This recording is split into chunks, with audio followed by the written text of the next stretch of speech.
मुस्लिम राहुल गांधी नागरिक नहीं है। नहीं मुस्लिम इस देश के नागरिक नहीं है, लेकिन उनके हित की बात नहीं होनी चाहिए। लेकिन उनके कॉम्युनलिज्म के उनके एक दिन जहां होगा, जहां पर मुसलमान मेजॉरिटी में होता है, कहता है हिंदू यहां से चला जाए, वहां घंटिया मंदिर। आज तक का ये गलत तरीका है भाई, आप किसी मनोरोगी को बुला के जो है भारतीय जनता पार्टी पर कुछ भी आरोप लगवा रहे हैं। नहीं कुछ आज हम एक ऐसी डिबेट देखने जा रहे हैं जिसमें गोदी मीडिया और बीजेपी प्रवक्ताओं की धज्जियां उड़ा के रख दी गई थी। और गोदी मीडिया हमेशा कांग्रेस के घोषणा पत्र पर डिबेट करती है, कभी रोजगार पर डिबेट नहीं करती है, कभी बेरोजगारी पर डिबेट नहीं करती है। सिर्फ हमेशा आपने देखा होगा कि गोदी मीडिया हमेशा हिंदू मुस्लिम हिंदू मुस्लिम हिंदू मुस्लिम ही करती रहती है। तो आज की डिबेट में जो एक विश्लेषक पत्रकार थे आशुतोष, उन्होंने गोदी मीडिया को एक ऐसा करारा जवाब दिया है ना, ऐसा करारा तमाका मारा है ना कि वो घूम के रख गए।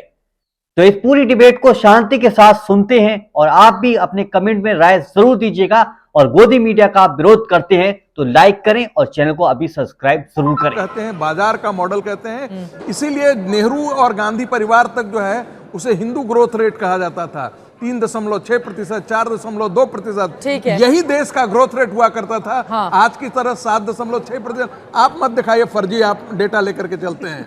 मैं फिर वही कह रहा हूं कि इसलिए ये बड़ा, ये राहुल गांधी के लिए, राहुल गांधी की हालत वैसे ही है जैसे 12वीं क्लास का बच्चा जो होता है वो स्कूल से निकलता है और बड़ा मार्क्सवाद, उसको समाजवाद बड़ा आकर्षित करता है। ठीक है। तो जिसका धरातल से कटा हुआ हो ना, वो इस प्रकार की बातें वो आशुतोष 10 सेकंड के लिए देखिए, ये वर्ल्ड बैंक की रिपोर्ट है।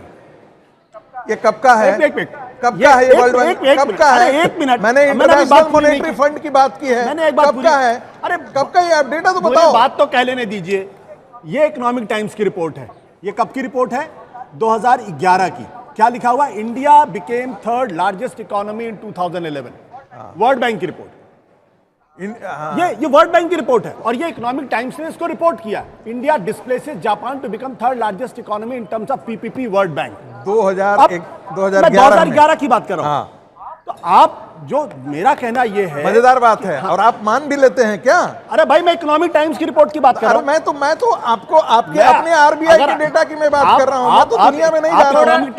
आप तो बोलिए प्रेम शुक्ला जी। वो कह रहे हैं कि ध्रुवीकरण का आखिरी ब्रह्मास्त्र खोल दिया है आप लोगों ने, क्योंकि कुछ गड़बड़ है चुनाव में, इसीलिए ध्यान होगा कि इसी दिल्ली में जो है गौ हत्या के विरोध में आदरणीय करपात्री जी महाराज जी के नेतृत्व में संतों ने गोपाष्टमी के दिन जब प्रदर्शन किया तो सैकड़ों की संख्या में संतों का नरसंहार करने का दुष्कर्म हुआ, दुष्कांड रचा गया इसी दिल्ली में। तो और गौकशी के विरोध में तो महात्मा गांधी भी थे और इन्हीं राहुल गांधी के परनाना पंडित मोतीलाल नेहरू और पंडित मदन मनमोहन मालवीय 1916 में पहली बार जब देवबंद गए तो उन्होंने मुस्लिम समाज से कहा कि हम गौकशी प्रतिबंधित करने की मांग लेकर आए हैं। पंडित मोतीलाल नेहरू भी गौकशी प्रतिबंधित करना चाहते थे तो ध्रुवीकरण की राजनीति कर रहे थे क्या? महात्मा गांधी ध्रुवीकरण की राजनीति कर रहे थे क्या?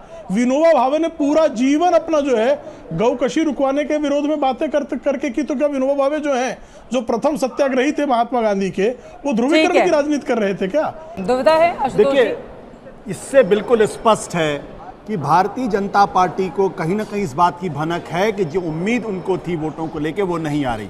आप ध्यान दीजिए, प्रधानमंत्री जी पहले क्या कहते हैं, कांग्रेस पार्टी के मैनिफेस्टो को मुस्लिम लीग से तुलना, अचानक मुस्लिम लीग कहां से है कि मुझे नहीं मालूम। उसके बाद मुगलिया सल्तनत, शहजादे तो खैर बार बार कहते रहे, अब गोकसी, कसाई, इन शब्दों का इस्तेमाल क्यों हो रहा है? अब 80-20 तो हो चुका है ना, यूपी के इलेक्शन में भी हुआ था। धर्म का तड़का तो बीजेपी लगाती रहती है। देखिए संजय जी, हम लोगों में बहुत ही सोबर तरीके से अपनी बातों कहते हैं। अगर वो ये कह रहे हैं कि कहीं ना कहीं था लगी है, तो इसको आप बड़ा करके समझने की कोशिश करिए। था का मतलब क्या हुआ? ऐसा तभी हो सकता है ना कि जब आपके नीचे की जमीन खिसक रही हो और तब आप इस तरीके की भाषा का इस्तेमाल। मैं ये सोच नहीं सकता हूं कि हिंदुस्तान के प्रधानमंत्री एक आध बार कभी कभी बोल दिया उन्होंने कब्रिस्तान शमशान, लेकिन वो लगातार जिन भाषा का इस्तेमाल कर रहे हैं, मंगलसूत्र जैसी भाषा का इस्तेमाल कर रहे हैं, मुसलमानों को लगातार टारगेट करने की कोशिश कर रहे हैं। इसका मतलब ये कि भारतीय जनता पार्टी का जो अपना सोशल बेस है उसमें कहीं ना कहीं जमीन नीचे से खिसकती हुई दिखाई पड़ रही है। अब मैं इसको दावे के साथ कह सकता हूं। संगीत राग, सही बात है, बिल्कुल सही। आपको याद होगा यदि 2014 का चुनाव यदि आप देखे होंगे और 2019 का चुनाव, उस समय भी गोकसी को लेकर के नरेंद्र मोदी जी ने ही इसको उठाया था पहली बार मुद्दा। और आपको याद होगा कि ये इसको जो है वो बिहार में उठाया गया था और ये कह करके कि लोग ग्रीन रिवॉल्यूशन की बात कहते थे, व्हाइट रिवॉल्यूशन की बात कहते थे, यहाँ पर तो पिंक रिवॉल्यूशन की बात होती है। यानी कि गौ कसी कर करके और उसकी गायों की तस्करी की जाती है। इसका जिक्र जो है वो प्रधानमंत्री ने, उस समय प्रधानमंत्री नहीं थे, 2014 में भी किया था और 2000 सही था? एक मिनट सुन लीजिए, क्या वो सही था? क्यों नहीं सही है? मैं कहता हूं ये बिल्कुल होना चाहिए। जिसे आप हिंदू मुसलमान कहते हैं, बाकी दिनों में आप वही काम कर रहे हैं। सारा कांग्रेस पार्टी का कैंपेन जो है वो मुसलमानों के प्रेरित है, मुस्लिम लोगों के इंटरेस्ट के लिए अभिप्रेत है। मुस्लिम इस देश के नागरिक नहीं है। नहीं, मुस्लिम इस देश के नागरिक नहीं है। है, लेकिन उनके हित की बात नहीं होनी चाहिए। लेकिन उनके कम्युनलिज्म को, उनके रैडिकलिज्म को मुसलमान इस देश का नागरिक है या नागरिक है? नागरिक। आप हिंदू लीजिए, मेरी बात सुन लीजिए। पहले मेरी बात सुन लीजिए, पहले मेरी बात सुन लीजिए।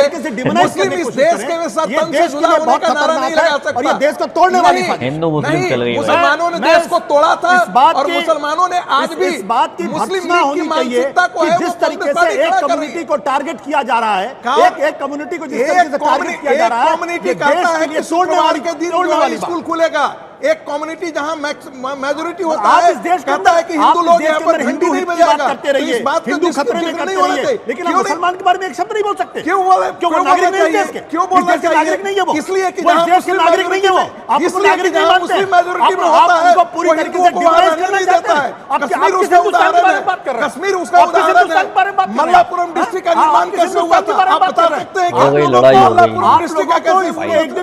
जहां पर मुसलमान मेजोरिटी में होता है, कहता है हिंदू यहाँ से चला जाए, वहाँ घंटिया मंदिरों की नहीं बननी चाहिए। इस मानसिकता का जिक्र चुनाव में क्यों नहीं होना चाहिए? पछताएंगे एक दिन जिस दिशा में हिंदुस्तान को ले जाने की कोशिश की जा रही है। पछताने के लिए तो आपकी मानसिकता ने छोड़ दिया है। 20 करोड़ लोगों को मानसिकता ने इस देश को लाकर के यहाँ छोड़ा है। लगातार इस देश का लगातार इस्लामीकरण की मानसिकता जो है वो कांग्रेसियों ने खड़ा किया है और वामपंथी और आपके अभी देखिए, लोगों ने भारतीय जनता पार्टी के प्रवक्ता टीवी चैनल पे आके झूठ बोल रहे हैं। क्या झूठ बोल रहे हैं? कौन सा झूठ बोल रहे हैं? सैकड़ों लोग मारे गए, सैकड़ों लोग मारे गए।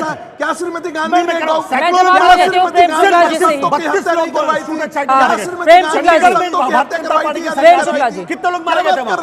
प्रेम शुक्ला जी प्रेम शुक्ला जी को बुलाया जा रहा है। जी चित्रा जी आ गए प्रेम शुक्ला जी।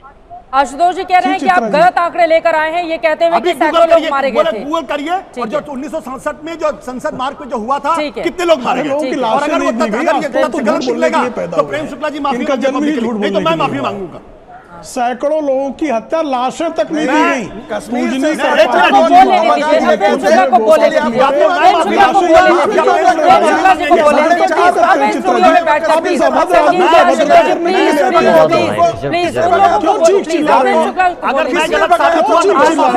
बोलने तो दे एक बार, संगीत रागी जी एक बार बोलने तो हताशा में क्यों गिरे हुए ये? बोलिए बोलिए बोलिए। प्रेम शुक्ला जी मैं कह रहा हूँ अगर मेरे तथ्य गलत हुए मैं माफी मांगूंगा। संतों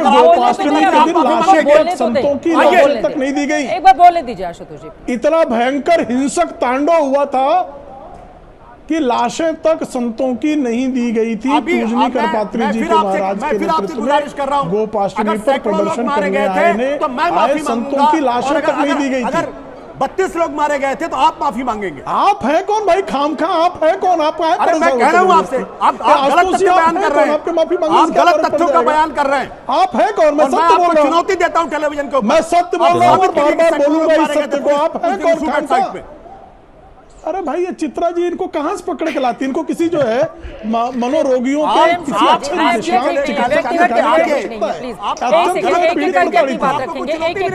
प्लीज प्रेम शुक्ला जी आज तक का ये गलत तरीका है भाई। आप किसी मनोरोगी को बुला के जो है भारतीय जनता पार्टी पर कुछ भी आरोप लगवा रहे हैं। नहीं कुछ भी आरोप मैं मेरी बात उनकी बारी बोल रहा था क्या? बोलिए प्रेम वो प्रलाप कर रहे थे, मैं कुछ बोल रहा था क्या? बोलिए बोलिए बोलिए। संगीत जी चल रहा है मैडम, मैं सुन लीजिए। देखिए ये सत्य है कि अभी आशुतोष जी का कहना है, श्रीमान आशुतोष जी वोट मांग रहे हैं, ये आपको शर्म नहीं आती है? एक बार प्रेम शुक्ला जी समर्थन में आप खड़े हो। श्रीमान आशुतोष जी ये कहना चाह रहे हैं कि सारे मुसलमान गाय काटते हैं। अगर गौकशी जो इस देश के बहुत सारे राज्यों में प्रतिबंधित है, संविधान के अनुसार प्रतिबंधित है, तो उस सारे प्रदेशों के सारे मुसलमानों को ये गाय काटने वाला कह रहे हैं क्या? मैं बहुत सारे मेरे मित्र मुस्लिम हैं जो गौकशी का विरोध करते हैं। सारे मुसलमानों को गाय काटने वाला क्यों मान रहे हैं? और भाई आशुतोष जी, इस देश का विभाजन करने का कुकर्म गौकशी वालों ने किया था, गौपालकों ने नहीं किया था, संतों ने नहीं किया था, गौ पूजकों ने नहीं किया था।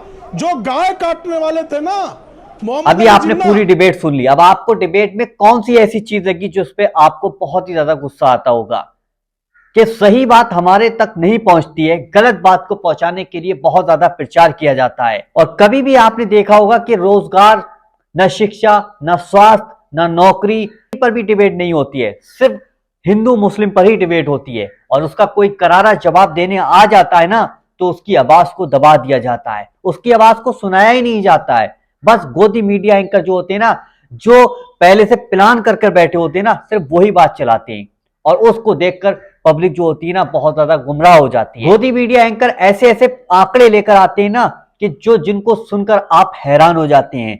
जो सही आंकड़े होते हैं ना, वो आपके सामने टीवी के माध्यम से नहीं पहुंचाए जाते हैं। तो दोस्तों, अब एक नई डिबेट के साथ मिलते हैं। जब तक चैनल को सब्सक्राइब करके जरूर रखें, क्योंकि हम सही बात आप तक पहुंचा सकें।